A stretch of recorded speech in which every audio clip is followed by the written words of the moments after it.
ఈ హైడ్రా అంటేనే చాలామంది హడలెత్తిపోతున్నారు. హైడ్రా ఎంతమంది జీవితాల్లో అసలు చీకటి నింపింది అంటే కొన్ని వేల మంది జీవితాల్లో చీకటి నింపిందని చెప్పుకోవాలి, వేల కుటుంబాలు.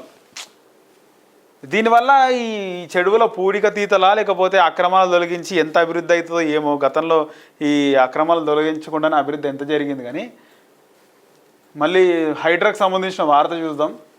నోటీసులు ఇవ్వకుండానే కూలుస్తాం, అక్రమాల తొలగింపులో అవేం అవసరం లేదు, పరిహారం కావాలంటే కోర్టుకి వెళ్ళొచ్చు. ఎంతమంది పోతారు కోర్టుకి? నోటీసులు ఇవ్వకుండానే కూలుస్తాము, మేము గుల కొడతాము, పరిహారం కోసం కోర్టుకి వెళ్ళొచ్చు అంటే ఉన్నోడు పోతాడు. అదేం చెరువు, సున్నం చెరువా, దుర్గం చెరువు పక్కన 1000 ఇండ్లకు నోటీసులా గోడల మీద రాసినారు. అందులో ముఖ్యమంత్రి రేవంత్ రెడ్డి అన్న తిరుపతి రెడ్డి ఇల్లు కూడా ఉంది. 1000 మంది ఉన్నారు, 1000 ఇండ్లు ఉన్నాయి ఆడ, అంతా బిగ్ షాట్లే. ఎప్పుడైతే నోటీసులు ఇచ్చిరో, ఎప్పుడైతే గోడల మీద రాసిరో కూలుస్తామని చెప్పి హెచ్చరిక చేసిరో, ఆ దుర్గం చెరువు వైపు పోయినప్పుడు, కవరేజ్కి పోయినప్పుడు, పొద్దున పోయినా, మధ్యాహ్నం పోయినా, రాత్రి పోయినా, అసలు కాలనీ బయటకు వచ్చి అందరూ రోడ్లపైన మీటింగ్లు, మాయి గొలుస్తారేమో మేమేడికి పోతాం. ఆ లోపలికి ఆ పబ్బులు కూడా ఉన్నాయి, ఆ దుర్గం చెరువు పక్కన ఇటు పబ్బులు ఉన్నాయి, అటు పబ్బులు ఉన్నాయి.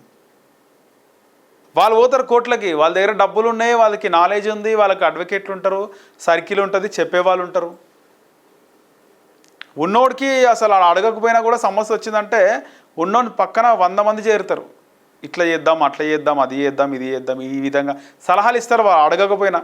లేనోడికి బాధ వచ్చింది అంటే చుట్టాలు, ఆ ఇంటి పక్కన వాళ్ళు కూడా వచ్చారే, వానికి సమస్య వచ్చింది కదా పాపం అని ఎవడు మాట్లాడేటోడే ఉండడు అసలుకి. అంటే ఉన్నోడికి అందరు చుట్టాలే, లేనోడికి చుట్టాలున్నా వేస్టే అన్నట్టు. వీళ్ళు ఏమంటారు, పరిహారం కావాలంటే కోర్టుకి వెళ్ళొచ్చు అని చెప్పేసి హైడ్రా కమిషనర్ అంగనది అంటుండు. వాళ్ళు చేసుకునే పనే సరిగా ఉండదు. ఒకరోజు పని పోకపోతే వాళ్ళకి పూట గడవది, వాళ్ళు కోట్ల చుట్టూ ఎడ తిరుగుతారు. ఎవరైనా హెచ్ఎండిఏ మ్యాప్లు చూసి కొనాలి, కూల్చే బాధ్యత ఆ శాఖలదే, సహకరించడమే మా పని. ఎఫ్టీఎల నిర్ధారణకు 2-3 నెలల టైం పడుతుంది. ఎక్స్ వేదికగా నెటిజన్లతో హైడ్రా కమిషనర్ రంగనాథ్. త్వరలో జిల్లాలకు హైడ్రా, తమ ప్రాంతాల్లోనూ కావాలంటున్న కాంగ్రెస్ ఎమ్మెల్యేలు. అసెంబ్లీలో ప్రతిపాదనలు సిద్ధమయ్యాయి అంటున్న హైడ్రా. పేద మధ్యతరగతి ప్రజల గుండెల్లో కూల్చివేతల భయం. మళ్ళీ పేద మధ్యతరగతి ప్రజలకు గుండెల్లో కూల్చివేతల భయం ఉండకపోతే ఏముంటుంది? సరే వాళ్ళు కబ్జా చేసిరా, ఏం లేక మన మాదాపూర్ ఇన్సిడెంట్ ఉంది. మాదాపూర్ సున్నం చెరువులో దాదాపు వాళ్ళు 30 ఏళ్ళ నుంచి ఉంటున్నారంట. అక్కడ 30 ఏళ్ళ పైనుంచే వాళ్ళు ఉన్నప్పుడు అసలు ఆ మాదాపూర్ నుంచి ఇటు బంజారాహిల్స్ రావాలన్నా, అటు హైటెక్ సిటీ రోడ్డు పోవాలన్నా కూడా, హైటెక్ సిటీ ఒక చౌరస్తా, అప్పుడు అంత జనాభా లేరు. అటు సైబర్ టవర్స్ దగ్గరికి పోవాలన్నా కూడా అప్పుడు గట్టలే అంట వాళ్ళు వచ్చినప్పటికీ. ఎవరైనా సిటీల కంటే ఎవరైతే పంజగుట్ట వైపు రావాలన్నా కూడా ఆ మాదాపూర్ నుంచి, ఆ సున్నం చెరువు దగ్గర నుంచి 5-6 మంది కలిస్తేనే వస్తారంట. ఎందుకంటే ఆడ దొంగల భయము, జంతువుల భయం. అడవి ప్రాంతం లాకుండే ఆ అడవిలో వచ్చి మేము ఉన్నాము. ఇప్పుడు డెవలప్ అయిన తర్వాత మమ్మల్ని బొమ్మంటారు. అసలు ఎట్లా బతకాలి మేమంటారు? అసలు వాళ్ళు ఏ విధంగా వాళ్ళను నష్టపరిహారం ఇస్తారా, ఏం చేస్తారా పక్క పెడితే? వాళ్ళని అక్కడ నుంచి పంపించేస్తే ఏంది పరిస్థితి? వాళ్ళు పోయి ఎక్కడ ఉంటారు? ఎక్కడ కిరాయికి తీసుకొని ఉంటారు? వాళ్ళు కోట్ల చుట్టూ తిరిగే అందా, అసలు కోర్టు ఎక్కడ ఉందో తెలియదు వాళ్ళకి. అలా అడ్వకేట్లు ఎట్లుంటారు, వాళ్ళు ఏం తీసుకుంటారు, వాళ్ళతో ఎట్లా మాట్లాడాలో కూడా తెలియదు.